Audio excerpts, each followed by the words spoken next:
Hoy vamos a hablar de la influencia de la cultura griega en la cultura egipcia y de la figura impresionante de Alejandro como el que unió estas dos civilizaciones.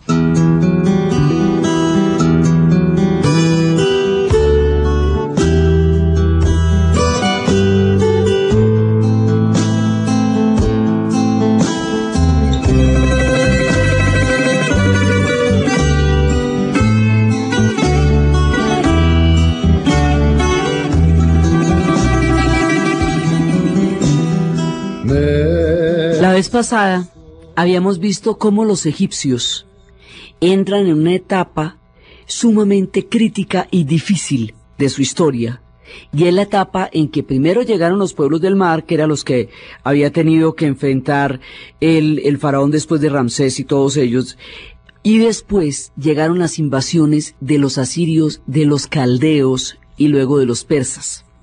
Como los asirios y los caldeos también arrasaron al pueblo de Israel que ya se había formado al otro lado, entonces hubo judíos que pelearon como mercenarios en el ejército de los egipcios, y también hubo griegos que pelearon como mercenarios en los ejércitos egipcios durante mucho tiempo. Los griegos, habíamos hablado, son muy tardíos en su formación como pueblo con respecto a los egipcios, porque cuando los griegos se vuelven grandes, habíamos visto cuando eran chiquitos que eran los pueblos venidos del mar, pero cuando los griegos se vuelven grandes, lo que llaman grandes, van a ser mucho tiempo después de que Egipto lleva mucho tiempo de civilización. Egipto es más antiguo que hemos visto que todo el mundo. Entonces los griegos van a conocer la maravilla de la historia cuando los egipcios llevan muchísimo tiempo por ella. Entonces los egipcios, al llegar a esta serie de invasiones, van a terminar el imperio nuevo y van a empezar un periodo intermedio, y ese periodo intermedio va a ser un periodo de invasiones que va a terminar rematándose con la invasión de los persas. Cuando los persas invaden a los egipcios, los persas van a ser devastadores y van a irrespetar muchas de las creencias de los egipcios, lo que los va a violentar muchísimo.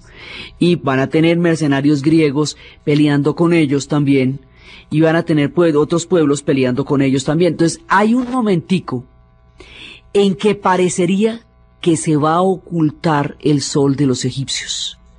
Hay un momento en que la serie de invasiones, la cantidad de pueblos que los asolaron, la pérdida de unidad, la pérdida del centro del faraón como eje que sostiene el cosmos del mundo de los egipcios, hay un momento en que parece que el sol se va a eclipsar para el imperio y que los tiempos en que ellos fueron grandes van a empezar a sumirse en las tenebrosas sombras del pasado.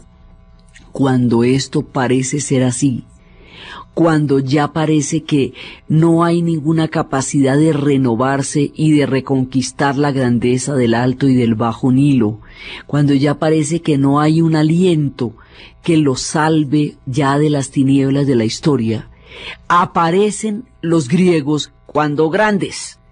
Y los griegos cuando grandes, al fusionarse con el mundo egipcio, al vertir su riqueza sobre la gran y majestuosa riqueza de la cultura egipcia, van a dar una mezcla fenomenal que le van a dar un nuevo aliento a los egipcios y los van a dinamizar y van a crear una etapa de civilización fantástica, absolutamente maravillosa. Y una vez más, los egipcios nos sorprenden, esta vez con la ayuda de los griegos, dándonos majestad, maravillas, conocimiento, fascinación, como siempre han podido hacer a lo largo de todos nuestros relatos. Este será el último cuarto de hora. Ya después, en la era de los romanos, caerán bajo el imperio romano, pero este cuartico de hora dura bastante, como todo lo de los egipcios. Serán 13 dinastías ptolomeas, 13 Ptolomeos, que eso no es poquito. Lo que pasa es que comparativamente hablando, pues, es la última etapa.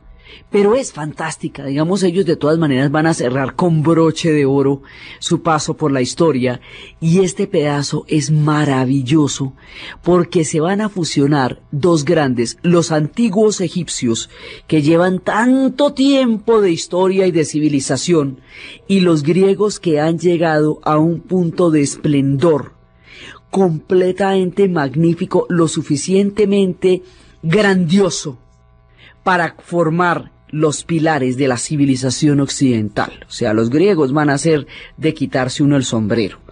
Entonces, estos griegos magníficos que van a desarrollar un nivel de civilización tan alto, se van a encontrar con los fantásticos egipcios que han ido y vuelto de todos los saberes a través de un personaje más bacano todavía, a través de Alejandro el Grande, a través de Alejandro Magno.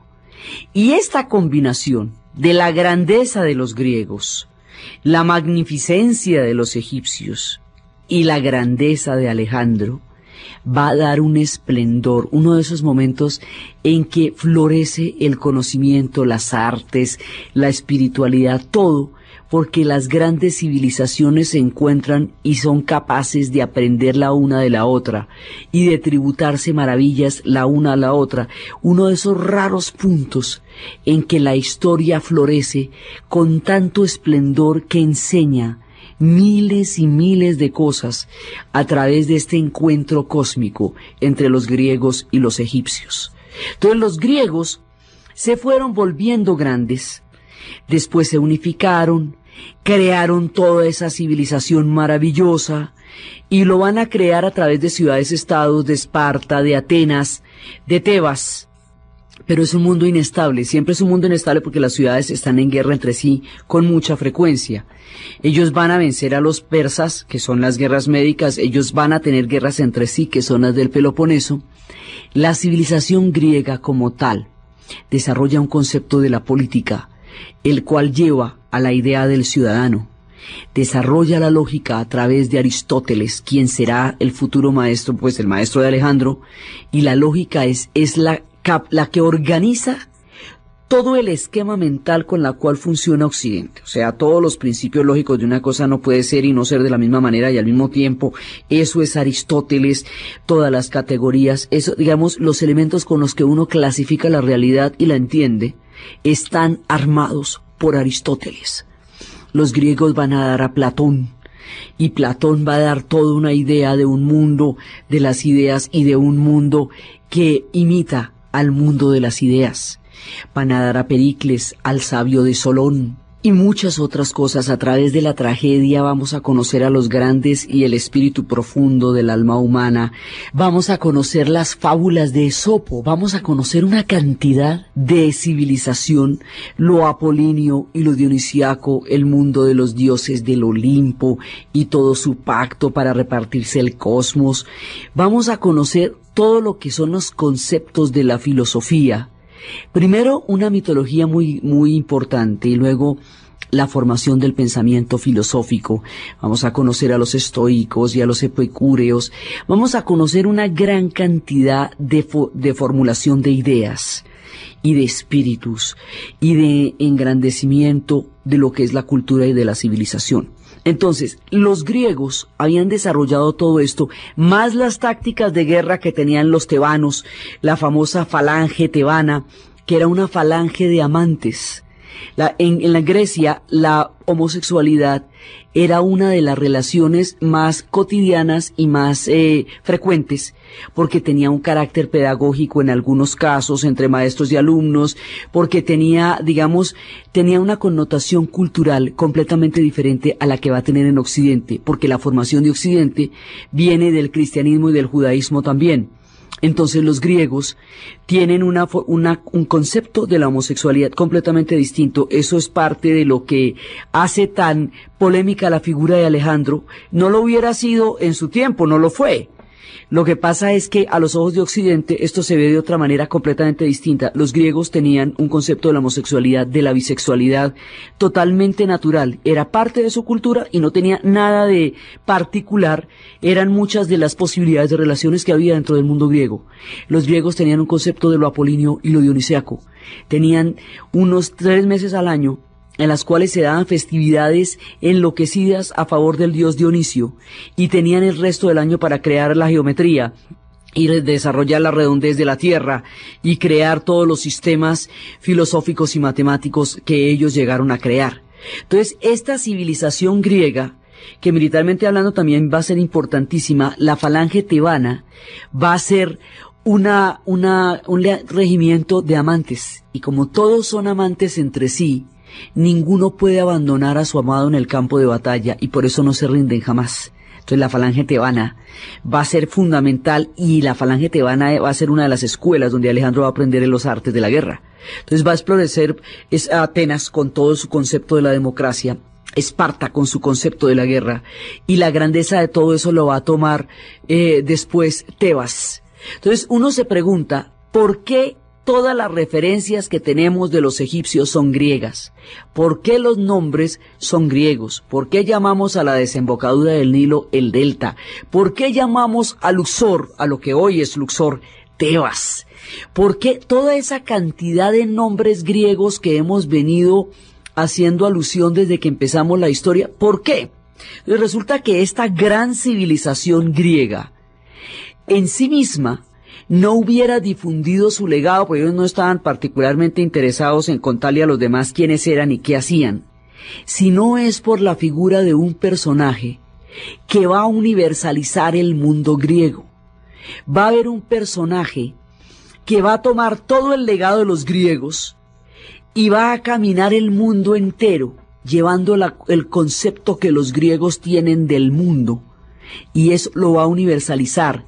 Y eso es lo que se va a llamar el helenismo. Ese personaje es Alejandro. Entonces, Alejandro es macedonio, y los macedonios están al lado de Grecia. No eran exactamente ni atenienses, ni espartanos, ni tebanos, pero sí beben de todo el influjo de sabiduría de estos 3 pueblos, y particularmente de Tebas, en el momento en que Tebas va a ser la concentración de toda la riqueza cultural y espiritual de los griegos. Entonces, allá de todo esto va a salir Filipo, y Filipo de Macedonia va a tener un hijo que lleve a Filipo. Lo que va a tomar es cuando la cultura griega entra en una etapa, digamos, de estancamiento por las guerras entre Esparta y Atenas. Filipo dice, espera y verá que yo me encargo de evitar que los griegos se disuelvan en sus peleas internas, unificarlos, vencer a los persas y darle un nuevo aliento al mundo griego, porque si ellos se ponen entre sus diferentes discusiones y peleas, se hunden y se empantanan en eso. Entonces Filipo lo que hace es tomarse el mundo griego, potencializarlo, darle una nueva dimensión, y a través de su hijo de hacer que ese mundo se preserve. Su hijo, o sea, lo que quería Filipo de Macedonia era preservar el mundo griego, dándole un alcance militar que lo cohesione en lugar de dividirlo. Entonces se le va a dar a su hijo, lo va a entrenar con el maestro de los maestros, Aristóteles. Aristóteles es un gigante mental. O sea, fundamentará la teología cristiana en el futuro, la lógica, las categorías. El mundo se entiende como Aristóteles lo pintó. Entonces, con Aristóteles van a estar los amigos de Alejandro, entre ellos Ptolomeo. Estos van a ser sus influencias. Alejandro toma los estandartes de Filipo, pero más allá de eso, los va a universalizar, porque va a caminar 4 millones de kilómetros en una conquista gigantesca. Entonces, Alejandro tiene la grandeza dentro, viene formado por un rey que era capaz de concebir un universo poderoso, y es el portador, el que va a dar a conocer al mundo una cultura brillante. Esa combinación es la que va a llegar a Egipto, tomando, entendiendo, respetando y amando el legado de los egipcios, porque otra de las gracias que tenían los griegos era que sí sabían apreciar la civilización que los egipcios serían, cosa que no pudieron apreciar los persas. Los persas, siendo grandes y siendo magníficos y siendo también una civilización muy valiosa, no van a apreciar el poder de Egipto en términos de su cultura, sino que lo van a tratar de someter por ser un granero y por ser tan rico como Egipto siempre fue en el mundo antiguo. Entonces, los griegos van a llegar allá. ¿Y van a llegar cómo? Van a llegar a través de los procesos de conquista de Alejandro. Entonces, Alejandro va fundando ciudades. Alejandro, por un lado, va fundando ciudades y por el otro lado, él cuando llega a Egipto, es que Egipto está pues en la mitad del camino, para poder llegar hasta Persia pues tuvo que pasar por Egipto porque está en la mitad del camino. Cuando va a llegar a Egipto, va a ir ante el oráculo de Amón. El oráculo de Amón le dice que sí es un dios, que no es el hijo de Filipo sino de Zeus, que sí va a conquistar el mundo. El oráculo de Amón confirma los sueños de Alejandro y con eso él está listo para entender no solamente la grandeza que lleva en su corazón de los griegos, sino la divinidad que entenderá en su alma de los egipcios.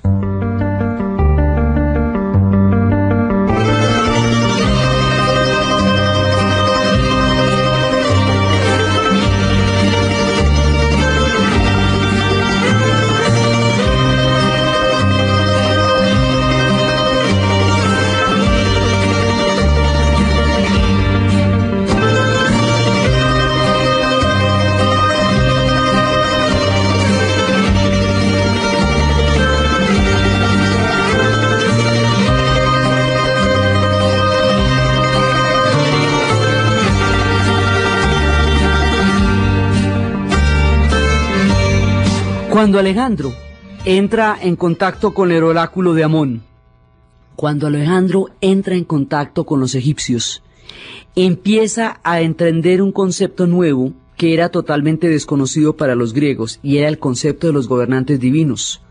Entre los griegos, los gobernantes son políticos, y es alrededor de las polis, de las ciudades, donde los griegos conciben la actividad política, y ellos tienen una política separada de los dioses. Digamos, la actividad política después de los estragos de la guerra de Troya, que era una guerra entre los dioses donde los humanos fueron juguetes de las voluntades de los dioses. Ya lo que va a ser la política de Atenas en adelante va a ser un asunto de los ciudadanos. Pero los gobernantes no tienen un carácter divino. El carácter divino de los gobernantes es propio de los egipcios y es propio de los persas. Cuando Alejandro llega ante el oráculo de Amón, va a aprender de los persas, pero primero que todo de los egipcios. Además, esto de los egipcios le corre la cabeza al mundo antiguo porque también en el futuro Julio César aprenderá el carácter divino de los gobernantes cuando llegue donde los egipcios. Llegar donde los egipcios y ver la filiación que tienen los faraones con Horus y con el inframundo, y ver que los faraones son divinos por esencia y por definición, le corre la cabeza a Alejandro, porque Alejandro se creía fantástico pero no divino, y con los egipcios se va a sentir vinculado con los dioses, y los egipcios lo van a ver como un faraón y lo van a vestir de faraón, y en el Museo del Cairo está Alejandro vestido de faraón como todos los demás, como Ramsés, como todos los demás faraones egipcios. El tipo está en el mismo rango, vestido de faraón. Los griegos, y a través de ellos Alejandro, van a respetar, a entender la cultura de los egipcios. Ya habían tenido contacto con ellas desde hacía mucho tiempo, ya los historiadores, Heródoto había hablado de ellos, e inclusive alguna vez habíamos hablado de cómo, para evitar que los griegos dijeran cualquier cosa de los egipcios, fue que Menatón hizo la periodización, haría la periodización de su imperio para que los otros tuvieran una idea más clara de cómo sería la cosa en el futuro. Ya había habido contactos, habían peleado con ellos como mercenarios y todo eso, pero ahora van a empezar a ejercer una influencia definitiva y crucial. Y en esa influencia los griegos van a aceptar y a entender muchísimo de la riqueza de los egipcios, y esa tolerancia, aceptación y valoración de la grandeza del otro, que fue mutua, fue lo que permitió que estos dos pueblos crearan una combinación fantástica. Entonces Alejandro va fundando ciudades porque como griego que es, entiende que solamente la actividad humana se desarrolla, así lo concebían los griegos, dentro de la estructura de las ciudades, de la polis. Aristóteles decía que el hombre es un animal político, es decir, que la actividad de la política, de la polis, es esencial e inherente. Entonces Alejandro lo que tiene es una idea de un influjo civilizador. Y él quiere ir llevando a los pueblos dentro de su concepto de civilización, y en eso va universalizando la cultura griega, y esa universalización de la cultura griega es lo que llamamos el helenismo. El periodo helénico es Alejandro como jefe de prensa y vocero de la grandeza de todo lo que los griegos dieron. Entonces Alejandro, en esto de la fundación de ciudades, está pensando en fundar una ciudad bien fantástica. Entonces, para fundar una ciudad bien fantástica, él empieza a pensar dónde la va a fundar. Va a fundar muchísimas, pero hay una que va a ser particularmente importante. Entonces, él le va a preguntar a Deinócrates, el arquitecto, dónde se le ocurre que se puede hacer una ciudad. Y entonces, en un momento hay un sueño en el que le dicen que hay un mar tempestuoso donde existe un islote. Está delante de Egipto y lo llaman Faros. Alejandro se levanta, acude a Faros y cuando ve la isla, la ve unida al continente por una calzada y el arquitecto lo llevó y le dijo cómo le parece. Bueno, esa isla está perfecta. Hágame un plano de la ciudad para que yo más o menos me imagine cómo le sería la cosa. Deinócrates no tiene tiza para hacer el plano en ese momento, entonces lo hace con harina. Toma harina y va a trazar en el suelo de la isla un círculo y en el interior del círculo dibuja unas líneas rectas, la figura de una clamide, que es como el manto corto que se pone a Alejandro en los hombros. El plano le encantó a Alejandro, pero entonces una multitud de pájaros se comió la harina que había utilizado para hacer el plano. Alejandro se asustó, pero el oráculo le ratificó que no, que eso estaba muy bien. Alejandro ordena después de esto construir una ciudad y va a crear toda la manera de cómo la va a crear y todo eso. Entonces la va a dividir en 5 partes y en cada una de las 5 partes va a grabar una letra: A, B, G, D, E, digamos, pero en el alfabeto griego, ¿no? Alfa, beta, gamma, delta, epsilon.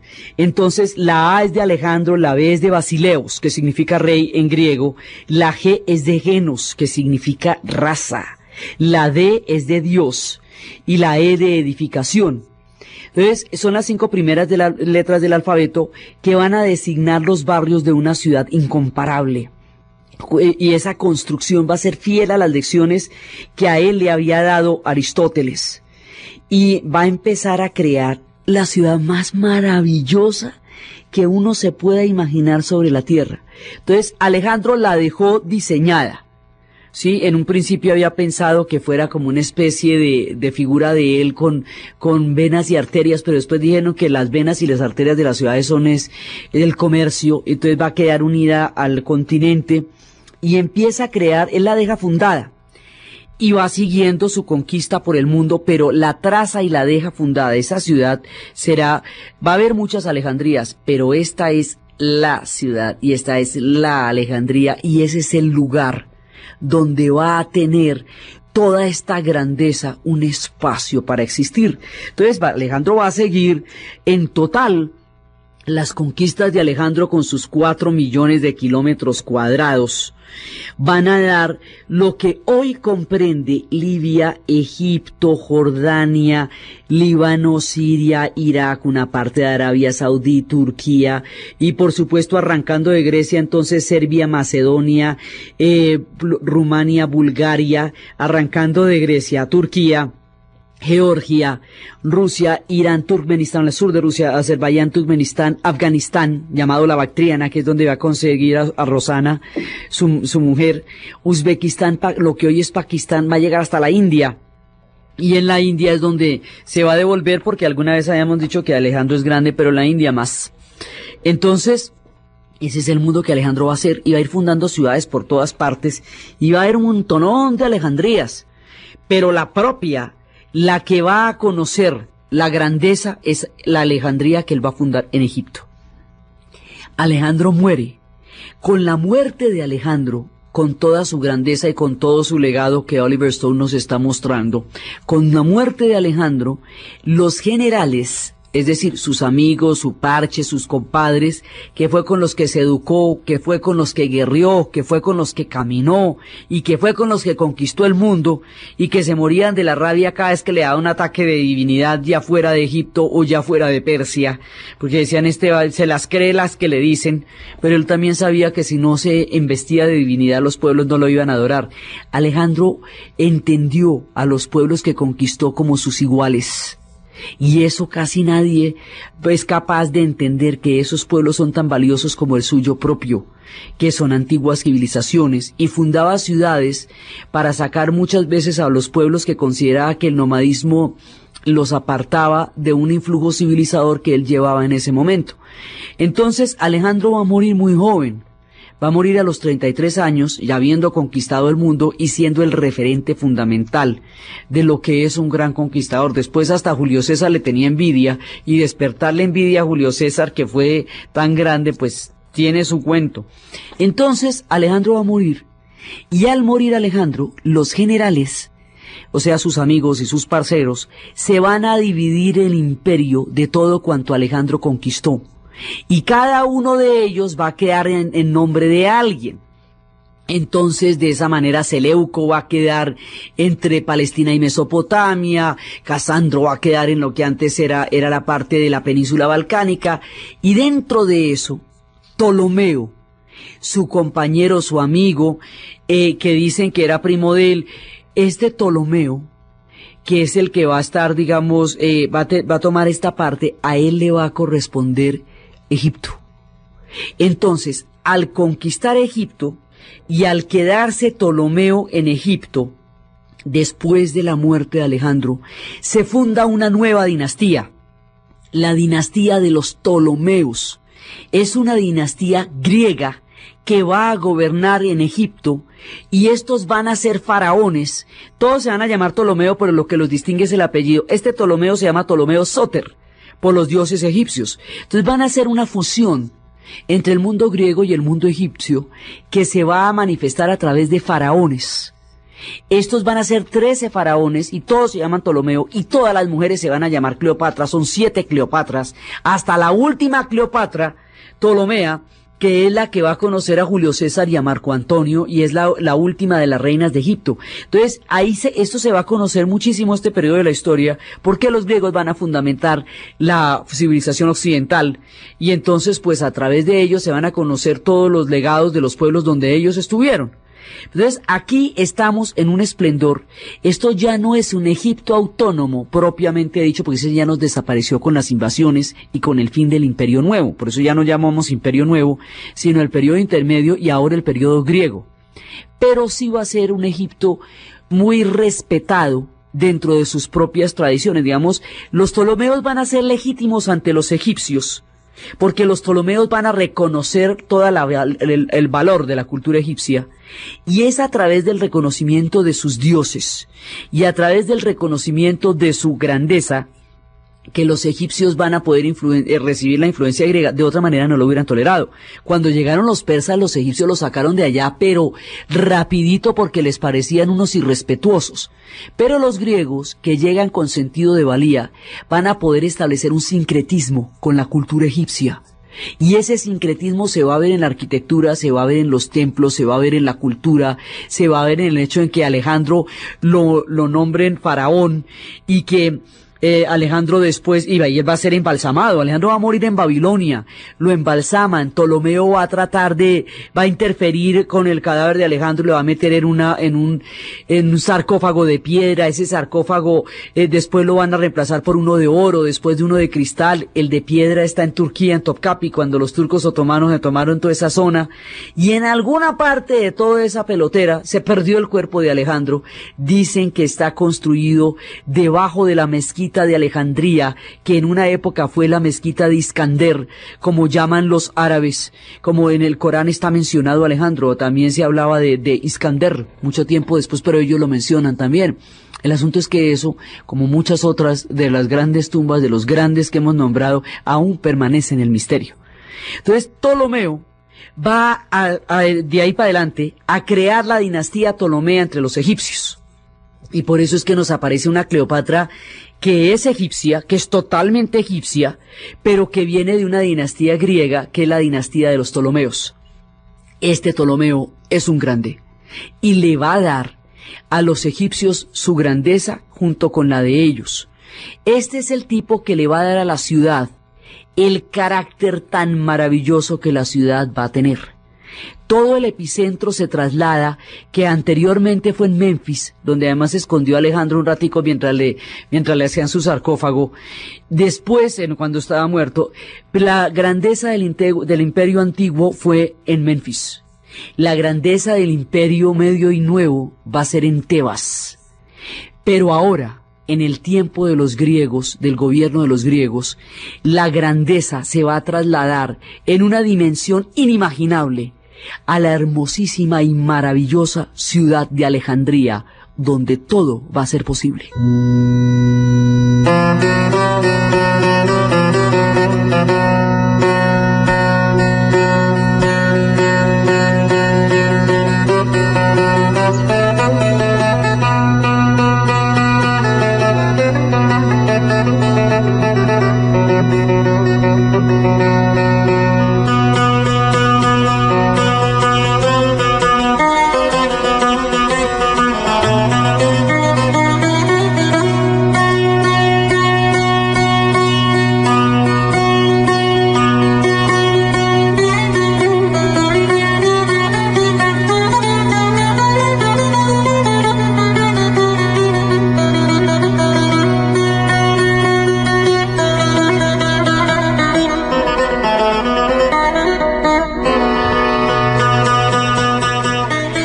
Ptolomeo se sitúa en esta Alejandría a medio urbanizar y empieza y se convierte en el primer rey y empieza a darle toda una formación urbanística y hace una cosa brillante.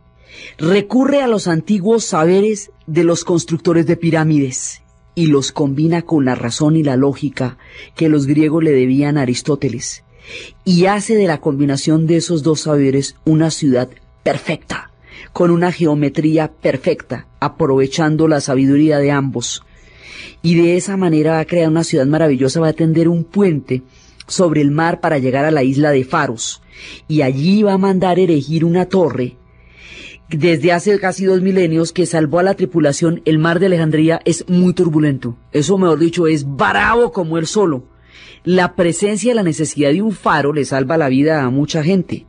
Entonces va a construir un faro que se va a convertir en una de las maravillas del mundo antiguo. Y entonces, encima de la maravillosa ciudad que es, usted pasa y está el faro de Alejandría.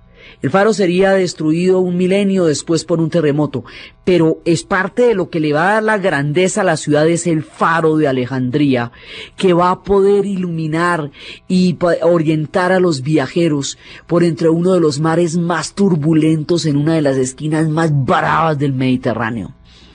Al lado del faro de Alejandría hay una pequeña isla donde hay un faro ciego. Ese faro ciego es una torre que no tiene vidrios y no tiene velas y no tiene luz ninguna. Es una torre totalmente ciega y alrededor de ella hay una gran cantidad de tumbas egipcias.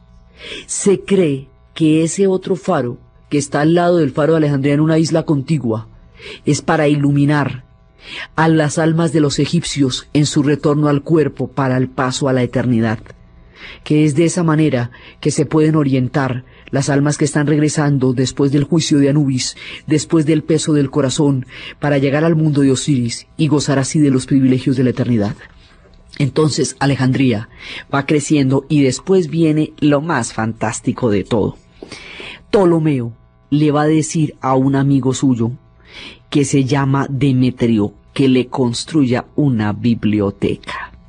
¿Por qué? Porque Ptolomeo era tan ambicioso como Alejandro en términos de conquista, pero él no quería conquistar territorios, ni llegar a los confines de la tierra como Alejandro hizo y como él caminó junto con Alejandro. Él lo que quería era conquistar los inmensos territorios de la civilización y el saber de todos los pueblos de la tierra, y su ambición desmedida como la de Alejandro se situaba en el conocimiento y no en el territorio.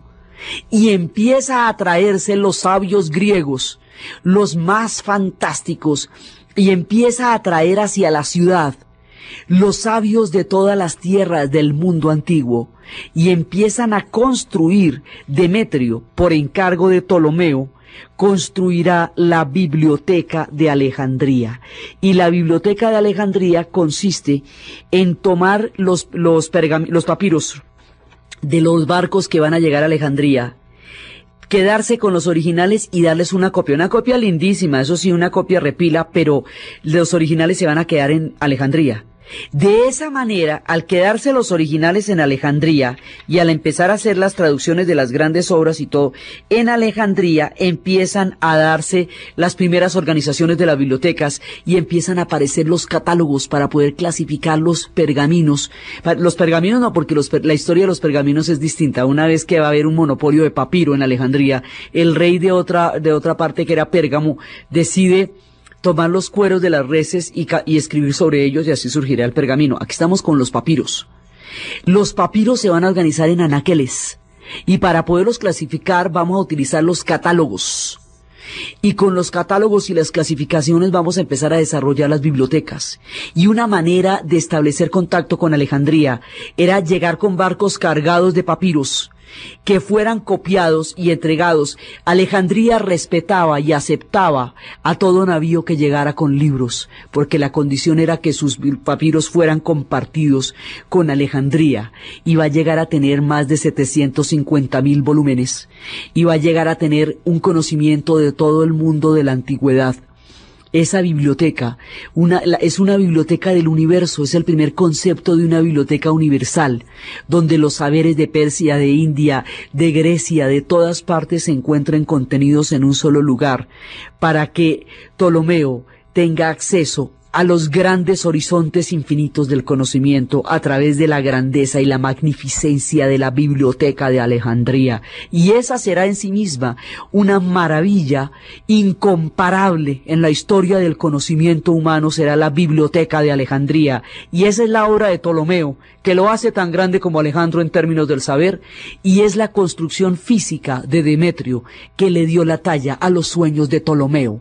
Entonces, con esta biblioteca así de poderosa, entran en contacto con todas las civilizaciones, porque una manera, como Alejandría queda en Egipto y Egipto es tan rico, y ese es el granero del mundo, entonces todo el mundo quiere comerciar con Egipto, todo el mundo quiere sus maderas, todo el mundo va a querer las riquezas que Egipto tiene, y saben que la llave para tener acceso a esas riquezas es llevando libros, es llevando papiros para ser copiados y que queden en la biblioteca. Así que los libros se vuelven una especie de canje, los papiros se vuelven una especie de canje para poder entrar en el comercio con la rica Alejandría y beneficiarse de los tesoros del Egipto. Y eso va a hacer que se vaya incrementando cada vez más este intercambio de cultura, y que la Biblioteca de Alejandría vaya creciendo y creciendo y creciendo a medida que crece Alejandría. Esa es una de sus grandezas. La otra es que se trae un montón de sabios de Grecia y los pone en divinas condiciones en Alejandría, todo esto lo hace Ptolomeo, para que produzcan todo su saber. ¿Y quiénes van a llegar? Euclides, con su geometría. Eratóstenes, quien calculará el diámetro de la Tierra a través de la proyección de la sombra de las columnas en los momentos de sol, para saber que si dan una proyección curva, la Tierra es redonda, y a través de la distancia entre una y otra va a establecer un cálculo que le va a dar exactamente el diámetro de la Tierra. Eso lo va a hacer Eratóstenes. Y van a llegar allá los propios, van a llegar todos los sabios más maravillosos de lo mejor. del mundo griego. Van a llegar, Atenas va a prestar los textos de Eurípides, de Esquilo y de Sófocles. Demetrio los va a hacer copiar y devuelve las copias originales. Van a llegar los sabios de Euclides y van a llegar allá con sus secretos de la geometría para compartirlos.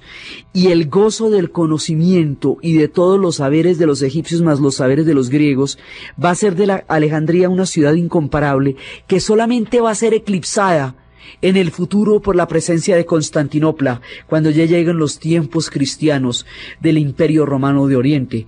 Esta va a competir con todo, con la Gran Roma, porque va a durar mucho tiempo. Alejandría va a ser el centro de la civilización del mundo antiguo y el testimonio más preciado de cuanto la humanidad es capaz de conocer en su mirada al respecto de la espiritualidad, del conocimiento y del mundo. Eso va a ser Alejandría.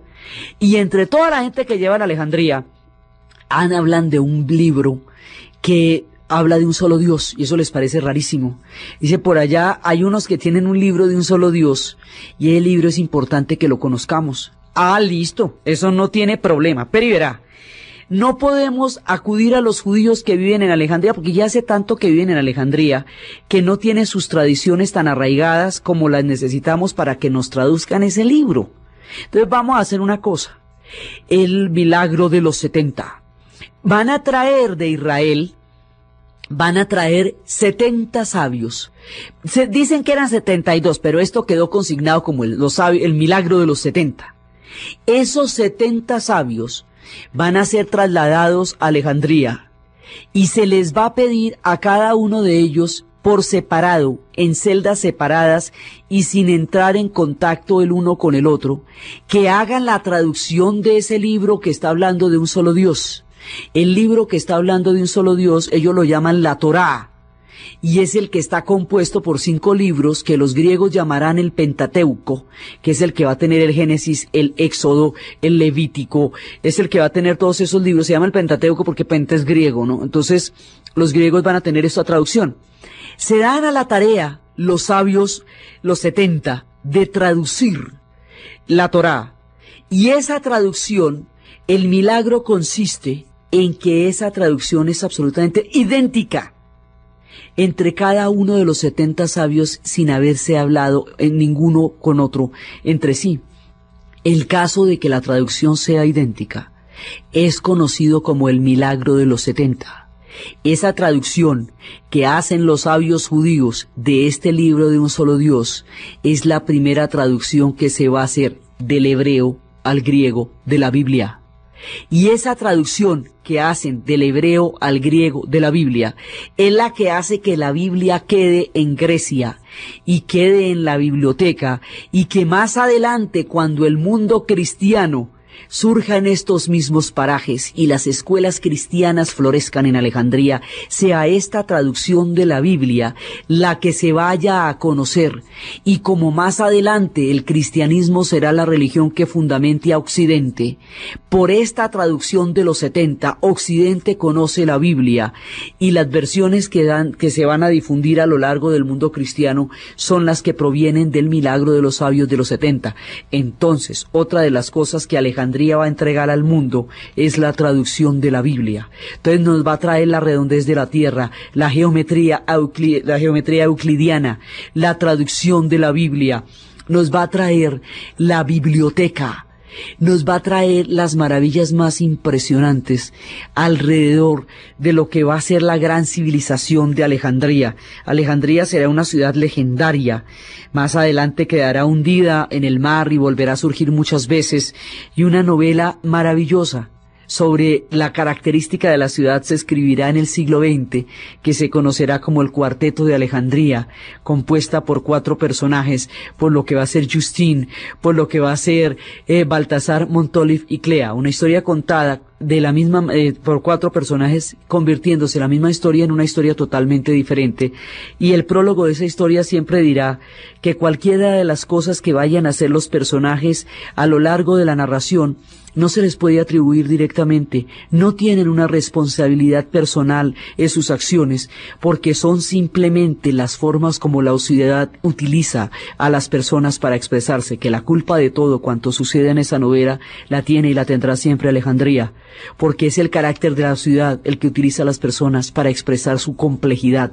Alejandría sería una ciudad de sabios, será una ciudad esotérica, será una ciudad mística, con una importante colonia judía, con una gran confluencia de la sabiduría griega, enmarcada en el maravilloso mundo de los egipcios. No se le puede pedir más a una ciudad como la belleza y la sabiduría de la incomparable Alejandría. Esta ciudad maravillosa será el esplendor de la fusión entre los griegos y los egipcios. Como los griegos van a fundamentar Occidente, entonces nosotros vamos a conocer muchas cosas a través de los griegos, y por eso es que nosotros cada ratico estamos dándole nombres griegos a una cantidad de ciudades y de historias de los egipcios, porque es a través de ellos. Cuando los egipcios queden ocultos temporalmente en el sol de la historia y nadie pueda leer los jeroglíficos, será el testimonio de los griegos el que nos permite entender lo que se sabrá, lo que se podrá rescatar mientras no se vuelvan a traducir los jeroglíficos de la historia de los egipcios. Por eso es que es tan importante. Entonces, en esta época empieza a darse una cosa maravillosa, y es que los templos van a tener la mirada de unos y otros. Entonces los templos que antes terminaban las columnas en papiro, en el loto o el papiro, en el papiro abierto o cerrado, ahora empiezan a tener influencias de columnas dóricas y de columnas jónicas, porque los griegos entran en la arquitectura de los templos, respetando la magia de todo, o sea, son templos egipcios, pero tienen toques griegos, lo que les va a dar un encanto maravilloso. Uno de estos templos, de los más hermosos, de los más bellos, será el templo de Philae. El templo de Philae se llama así porque queda en la isla de Philae, está consagrado, una parte del templo está consagrado a Horus. En la parte del templo que está consagrada a Horus, hay un texto que es exactamente el mismo texto que encontrarían muchos siglos después escrito en la piedra Rosetta, que estaba escrito, por eso, en los jeroglíficos de los egipcios, el demótico, que era la lengua en que escribían que hablaba el egipcio del pueblo, y el griego, porque es una época ptolomeica. Entonces, esas serán las inscripciones, es una inscripción idéntica a la que tendrá la piedra Rosetta, la clave que permitirá entender este legado. La isla de Philae es una isla dedicada a Isis, es una isla dedicada al amor y a la grandeza de esta diosa Isis. Dicen que las crecientes del Nilo eran lágrimas que derramaba Isis cuando supo que Osiris había muerto de una manera tan terrible. Al lado de la isla Philae hay ligada a ellas toda una cantidad de historias de amor, y cuenta la leyenda que un hombre que construyó la isla Philae se enamoró del que se le había encargado, la construcción del templo, se enamoró de la hija de él. El que le encargó la construcción del templo al arquitecto, al ver que el arquitecto estaba enamorado de su hija y considerando que no era digno de ella, le dijo que tenía que amasar una gran fortuna para ser digno de su hija. El arquitecto se va desolado a levantar una fortuna gigantesca, y cuando llega con una fortuna que lo va a hacer digno de casarse con la mujer que ama, se encuentra con que el padre de esta mujer lo ha engañado y la ha aislado en el centro de la isla de Philae, haciendo inaccesible al haber cortado cualquier paso en el mar y dejando la isla totalmente separada para que él no pueda ver a su amada. Desolado por la tristeza de ver inútil su empresa, lejano el corazón de su amada, imposible el acceso a ella, encuentra un cocodrilo que estaba muy triste y abatido porque tenía una espina en la pata y no se la podía sacar. Entonces este tipo se le ocurre que si ayuda al dolor del cocodrilo, eso mitigue en algo el suyo, el ayudar al dolor de otro, y le quita la espina de la pata al cocodrilo, en una analogía de lo que más adelante sería la historia de Andrócles y el león en tiempos de los romanos. Le quita la espina. El cocodrilo queda feliz porque la espina lo tenía aburridísimo, y en agradecimiento a la bondad que tuvo el arquitecto con él, se va a juntar con todos los demás cocodrilos y va a crear un camino en el agua en cuyo lomo va a poder atravesar el arquitecto de una orilla a la otra este río que había dejado totalmente incomunicado a la isla de Philae, iba a poder, atravesando los lomos de los cocodrilos, llegar hasta donde está su amada, tener acceso a ella y burlar así la trampa que el destino le había tendido para hacer imposible su amor. Y estas son otras de las historias maravillosas que se cuentan de la isla de Philae. La isla de Philae sería el templo de Philae, sería trasladado en la misma época de Amun-Simbel y exactamente por lo mismo, pues la represa de Asuán. Entonces, actualmente el templo de Philae queda en la isla de Argilia, pero todavía lo llamamos el templo de Philae. Incluso dinamitaron pedazos para que quedara igualito a como era la isla de Philae. Se llama el templo de Philae. Recoge la grandeza de Isis. Es una historia de amor y es un templo para los enamorados, por la historia del arquitecto que venció todos los obstáculos para estar con su amada. Tiene toda la magnificencia de los templos egipcios y el toque sutil, porque en esto eran sutiles, de los griegos en ciertas formas de las columnas. Es el último templo donde se inscribieron los jeroglíficos, antes de que desaparecieran en el silencio de los tiempos estos maravillosos testimonios del inframundo. Es el último de los grandes templos. Entonces todo esto va haciendo florecer el mundo de los Ptolomeos. Y el mundo de los Ptolomeos va a ser un mundo esplendoroso, porque no solamente va a existir todos estos saberes y todas estas maravillas y el templo de Philae y la biblioteca de Alejandría y el milagro de los 70 y los sabios, sino que más adelante dentro de la misma dinastía de los Ptolomeos es que se va a crear el famoso sistema cósmico que regiría la idea que el mundo tendrá de los astros hasta Copérnico.